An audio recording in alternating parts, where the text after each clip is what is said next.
Hey everyone, and welcome to Developer Tea. My name is Jonathan Cottrell, and in today's episode, I'm going to be talking to you about key moments in client relationships. In today's episode, I want to talk to you about managing client relationships. This is another installment in the series of episodes where I talk about client relationships. I do one every once in a while. I'm incredibly excited to dive into this one because it's such a key element of relationship management. It's the key moments for your client. Today's sponsor is Linode. If you are looking for a cloud hosting provider, you can instantly deploy and manage an SSD server in the Linode cloud in just a few seconds with your choice of Linux distribution resources and the location of the node. We will talk more about what Linode has to offer to Developer Tea listeners later on in today's episode. But before we do that, I want to go ahead and talk about client relationships and specifically the key moments of client relationships. Each of us has a certain amount of energy per day, and successful developers are exceptionally talented at energy management. This isn't just developers. This is anybody who does good things with their time that requires energy management. Mediocre developers apply energy without discipline. And you don't want to be mediocre, otherwise you wouldn't be listening to this episode. So here's the key. No matter how much energy you decide to pour into something, if you are pouring that energy in at the wrong times or in the wrong ways, you will not see growth. I want to stay here for a second. If you are pouring energy in at the wrong times or in the wrong ways, even if you're pouring it into the right idea or the right client, if you're doing it at the wrong time or in the wrong way, you're not going to see growth. So I want to talk to you about putting your energy into your client relationships today and when you can win big with your clients simply by controlling when and how you spend your energy with your clients. Now you may see where this is going. The key moments are where you want to spend your energy. All relationships have key moments, and those moments sometimes are hard to determine. Sometimes they are marked by the beginning of something new, such as the start of the relationship, or when the two parties in the relationship decide to take a big leap together. Sometimes those big moments are marked by important conversations. Sometimes they are marked by tragedy. Sometimes they are marked by the closing of one chapter and the opening of another. By no means is this list comprehensive, but key moments in relationships may be seemingly insignificant and unexpected as well, or they could be highly anticipated. In today's episode, I'm going to give you some key insights into capitalizing on those moments in your relationships with your clients and managing your energy by conserving for those key moments. But first, let's talk about today's sponsor, Linode. Linode is built on native SSD storage on a 40 gigabit network on top of Intel E5 processors, super fast SSD servers. Now, you might think that this is difficult to get access to, but there's 8 data centers and their plans start at $10 a month. So it's incredibly accessible no matter where you are. You can get a server running in under a minute with Linode, and they have hourly billing with a monthly cap on all plans and add-on services. Those services include things like backups, node balancers, and Longview. You can even have a virtual machine. You could have a private Git server. You can run a Docker container, create an encrypted disk. All of this for only $10 a month. And they have 8 data centers. It's a 7-day money-back guarantee, by the way. So if you try it out and you don't like it, in 7 days, then you can get your money back. One thing that I want to mention here, Linode has been a sponsor of the show for a while. This is the really cool thing about Linode. Let's say, for example, that you have a 5-hour event and you need to ramp up your servers for that 5 hours, okay? You can do that for that hourly rate. Hourly billing means that you can ramp up for 5 hours and have a supercomputer of a server for that 5 hours and then ramp right back down. So basically, you have the power to scale for special events, or if you're launching something new, you can scale for 1 day and just pay for that 1 day. So this is an incredibly cool feature of Linode. Go and check it out, linode.com/developertea. And here's the other thing. Linode is offering Developer Tea listeners $20 for free. Just totally for free. $20 for free by simply using the code DeveloperT20 at checkout. That $20 is a $20 credit to your Linode account. So they aren't going to send you a $20 bill, but you're going to spend that $20 bill anyway on a Linode server if you like their service. If you don't like their service, there's a 7-day money-back guarantee. So go and check it out. Linode.com/DeveloperT. Use the code DeveloperT20 at checkout. Of course, all of that information will be found in the show notes at spec.fm. Thanks again to Linode for sponsoring DeveloperT. So I want to share with you a few insights into how to capitalize on these key moments in your client relationships. And let me return back to the discussion about energy management for a second. So the reason why this is so important is because if you only have so much energy, and we all do, we only have 24 hours in a day, and hopefully you're sleeping about 8 of those hours. So that cuts us down to about 16 hours, right? If we only have 16 hours in a day, and hopefully you're resting for somewhere around 8 hours of that day, at least, doing something that you like, maybe a hobby, maybe you're creating a podcast like I am. If you're resting for that 8 hours, well, now you have 8 hours left, right? 8 hours to do something productive. And of course, everybody does this differently. Sometimes people borrow from their resting time for a period of time to invest a little bit more in their work. But the long-term idea is to get to the place where you have sustainable energy output, okay? So once you level off, once you have a specific amount of output every day, then knowing where to put that output is the only way to grow. So let's think about that again for a second. If you only have a certain amount of output per day, and that's your sustainable amount of output, then the only way to grow your business or to grow as a developer is to know where to put that energy so that it works for you better, so that it's a better investment, right? You need to be thinking about your time like an investment, not like something that you spend just kind of aimlessly, right? Going back to my quote from earlier, successful developers are exceptionally talented at energy management, but mediocre developers apply energy without discipline. Sometimes mediocre developers apply 12 or 16 hours of energy, but they do it without discipline. They're not doing it in the right places. So I want to share with you ways that you can spend that energy in those key moments. Now, how can you recognize a key moment? That's what I want to share with you today. I want to give you a few characteristics that you can look for and some advice for when you realize that you're in a key moment with your client.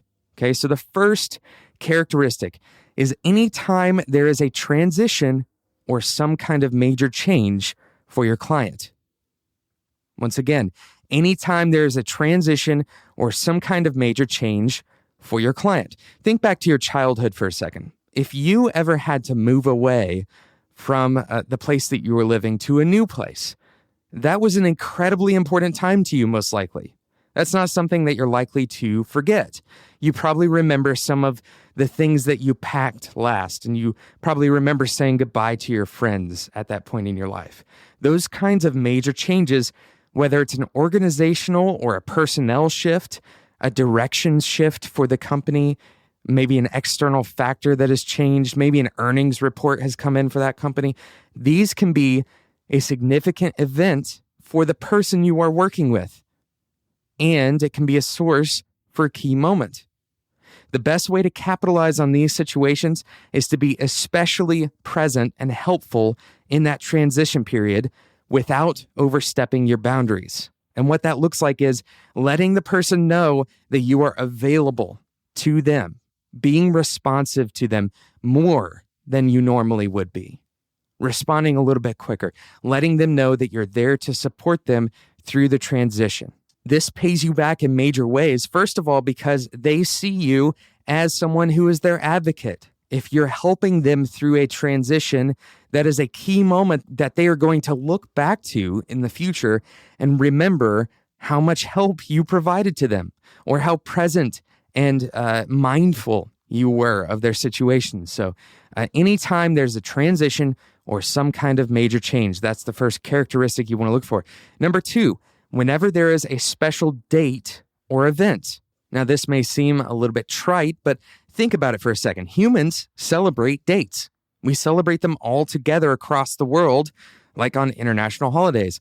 We also celebrate them as countries for national holidays. We celebrate them regionally, and we celebrate them within certain interest groups. We celebrate them with our families and in one-on-one relationships, right? We have anniversaries and we have friendship anniversaries, those kinds of things. Dates are important to humans.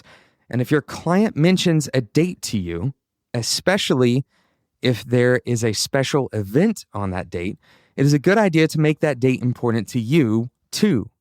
That date is a key moment for your client. Just like you might hurt a friendship if you forget a birthday, you might hurt a client relationship if you ignore a key business date, or if you even act ambivalent towards that key business date. If your client cares about a particular date, then you need to understand that that's a priority to your client. And just like anything else that they come to you with as a priority, you need to treat that date like a priority to your business with them. And especially on the date that it occurs. So if there's maybe there's a conference or something that your client is going to be a part of, it's not a bad idea to be at the conference with them if you have the means to do so.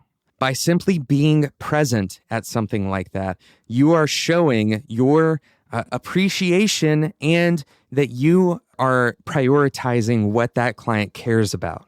Okay, this is a key moment. Now, contrast that to a non-key moment. If you just arbitrarily picked out a date to put a bunch of energy into the client, they aren't going to connect a lot of meaning to that, right? They aren't going to look back at that as a key moment for them, and they may forget all of that energy that you put in. But if you put a bunch of energy into something that they have explicitly told you that they care about, that's energy much better spent. If you have 8 hours in a day, then that 8 hours is much better spent if your client knows and cares that you are spending it. So whenever there is a special date or event, that is an opportunity to identify a key moment with your client. Numbers 3 and 4 are related to each other, and that's because we're talking about the beginning of a project and the end of a project.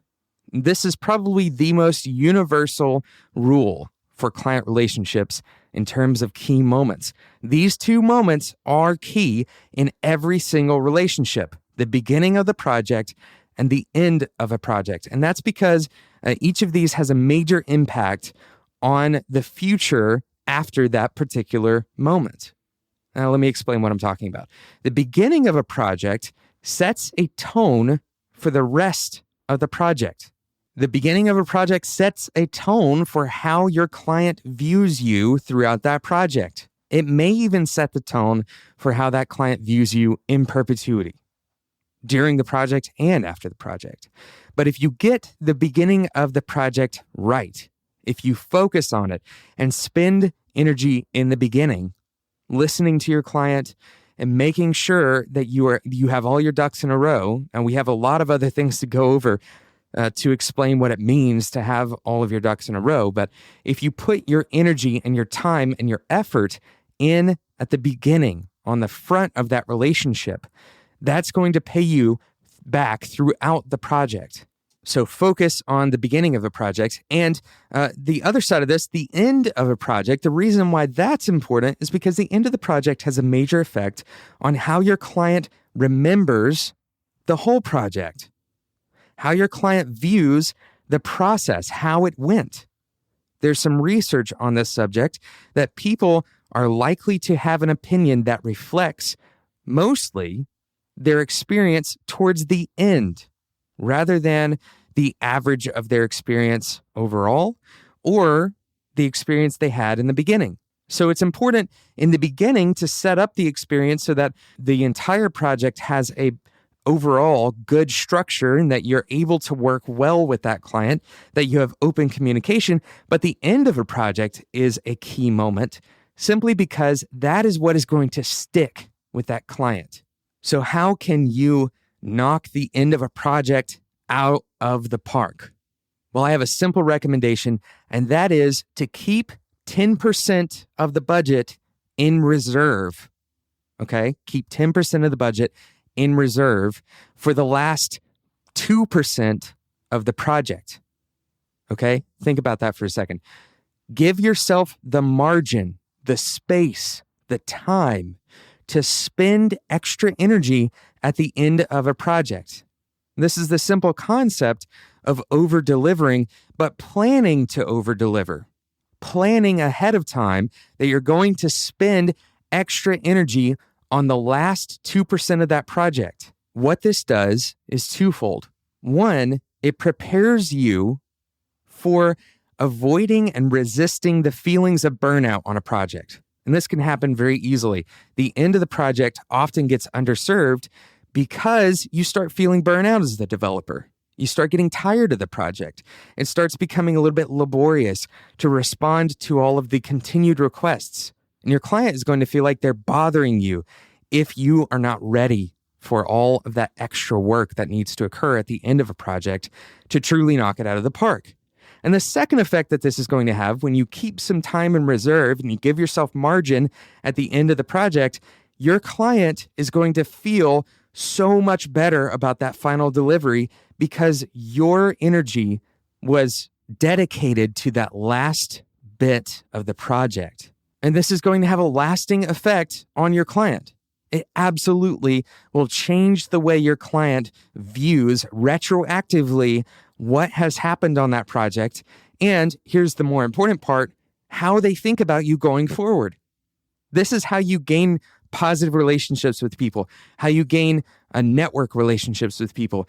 When somebody comes up to them and asks them, the kind of experience they had working with their developer, if you did a great job at the end of the project, they are more than likely to sing your praises rather than complain.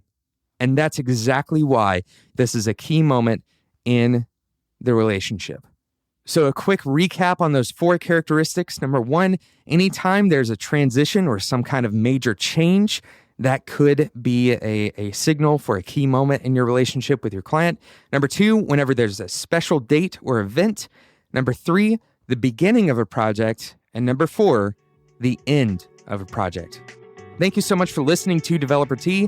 And thank you, of course, to our wonderful sponsor, Linode. If you are looking for a cloud hosting solution and you use Linux and you are okay with having a super fast server on SSD that is easy to spin up and has hourly billing, go and check out linode.com/developertea.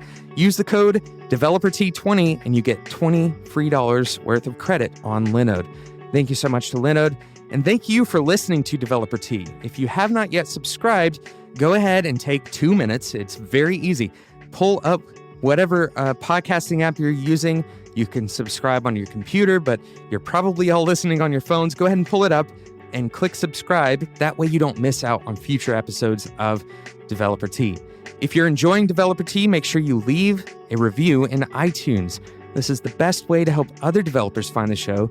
But of course, it also helps Developer Tea rise in the rankings on iTunes, and that means more people will see it. That's how it helps other developers find the show. Thank you all for leaving those reviews. I read every single one of them, and I appreciate all of you who have said such kind things about Developer Tea. I will be sharing some of these reviews in the future.